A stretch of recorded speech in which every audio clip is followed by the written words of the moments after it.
السلام عليكم ورحمة الله وبركاته.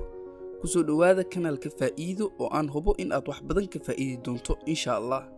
موقال كان وحان كسو قادن دونا حكمدو نولشادا افتيمينيا ويفي عنتها إن لو نوعوحا آتاي intii lagu jeclaan lahaa wax aadan ahayn wax walba waxa ay leeyihiin qurux u gooni ah balse qof waliba ma arko waxa kaliya aan dunida macquul ka ahayn waa waxa aadan wali isku dayin waqti badan ku bixi in aad noqoto qof wanaagsan balse ha ku bixinin in aad taas cadeyso si aad u noqoto qof wanaagsan uma baahnid in aad yeelatid waji qurux badan oo dadka soo jiita ee waxaad u baahan tahay in aad yeelato kaliya qalbi wanaagsan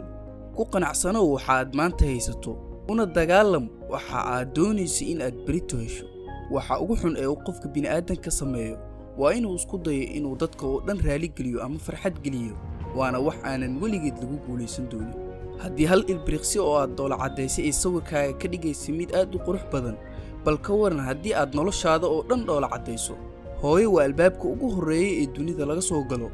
waana albaabka aad jannada ku gali doontid ee fadlan aan daryeelno hooyooyinkeen